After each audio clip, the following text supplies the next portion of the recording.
Birth comes naturally to nature, but the birth of consciousness is fragile, rare, and requires a higher frequency. What if the greatest transformation we can live isn't given, but built within us? Today, we dive into Old Billy's reflection on frequency, where life, vibration, and awareness converge into the flow of existence itself. When the fog descended, silence settled over the village after the discovery of Old Billy's departure. His notes were left stacked, serving as entertainment for the locals who chose to share them with others.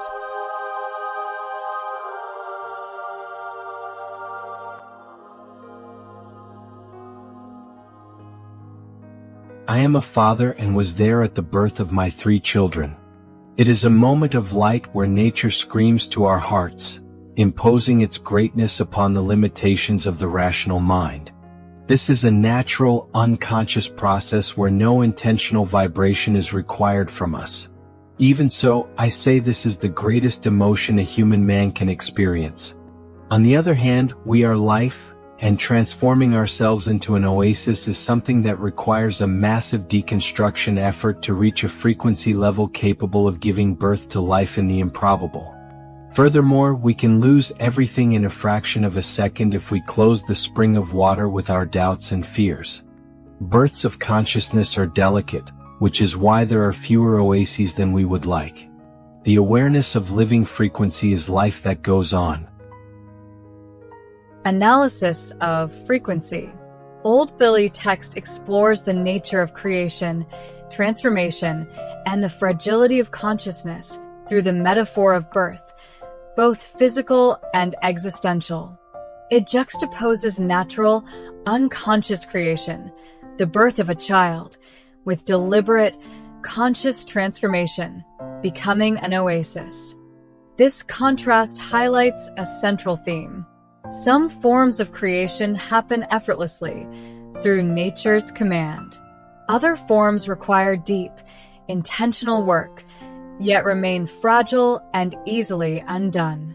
The birth of life, nature's command. The first section reflects on the birth of a child as an overwhelming, primal experience. Old Billy describes it as a moment of light, where nature asserts itself beyond the limits of rational thought. This aligns with existentialist philosophy, which often acknowledges moments of profound experience, what Sartre might call a pure confrontation with being. The phrase, imposing its greatness upon the limitations of the rational mind, suggests that life's most profound moments are beyond intellectual comprehension. The experience of birth here is not a choice. It simply happens effortlessly as part of nature's flow. This sets up an interesting contrast with the second section, where birth takes on an entirely different character, one that demands deliberate effort. The birth of an oasis, the effort of conscious transformation. Shifting from biological birth to spiritual/metaphysical birth, you introduce a higher form of creation, one that requires struggle, deconstruction, and frequency alignment. The metaphor of an oasis in the improbable suggests the challenge of bringing life into barren, inhospitable spaces, physically, emotionally, or spiritually. Unlike the effortless birth of a child, creating an oasis requires active work and vulnerability. The warning that we can lose everything in a fraction of a second speaks to the fragility of consciousness, how doubt and fear can instantly halt transformation. This suggests that human potential is both immense and precarious. While nature ensures the birth of new life, the birth of awakened consciousness depends on our ability to sustain the right frequency. Frequency as the essence of life. The final sentence declares frequency as life itself. Here, frequency likely represents a state of being, elevated awareness, alignment with truth. The concept of frequency is used to describe the state of being necessary for conscious birth, a vibrational force, the energy we emit and sustain. The awareness of living frequency is presented as the key to sustaining life and growth. a flow of existence, continuous, ever-moving. The refrain, "life that goes on," reinforces the idea that life is an ongoing process of transformation and renewal. This echoes concepts from quantum mechanics, spirituality, and even Taoism, where existence is not static but a process of vibration and flow. Just as the oasis is rare, so too is awakened consciousness.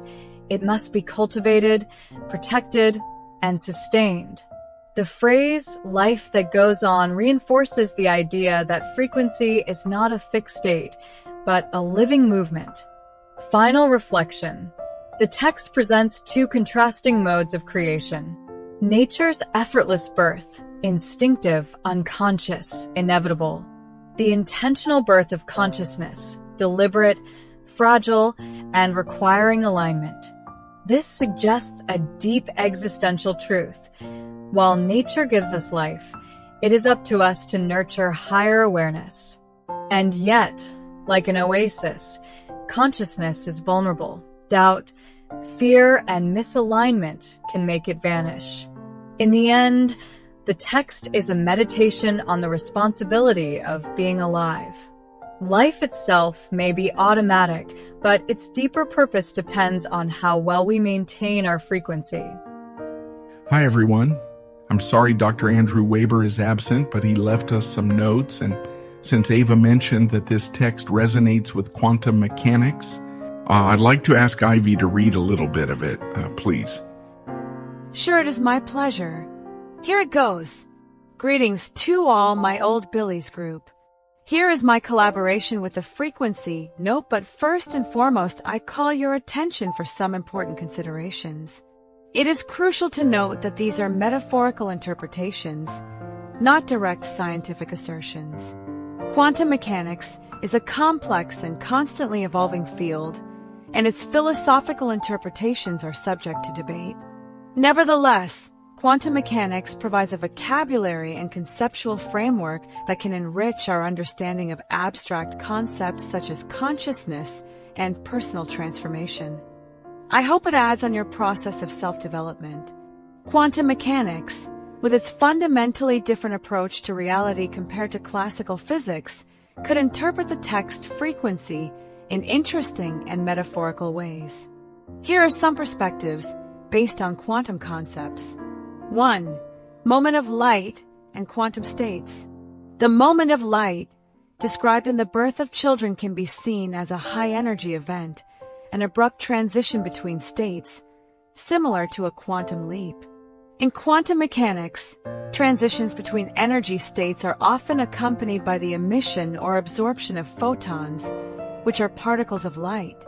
2. Frequency and quantum vibration. The central concept of frequency resonates deeply with quantum mechanics, where everything is seen as vibration in quantum fields. The idea of reaching a frequency level capable of giving birth to life in the improbable can be interpreted as achieving a state of quantum resonance, where the probability of improbable events increases. 3.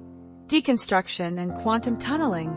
The massive deconstruction effort required for the birth of consciousness can be compared to quantum tunneling, where particles can overcome seemingly insurmountable energy barriers.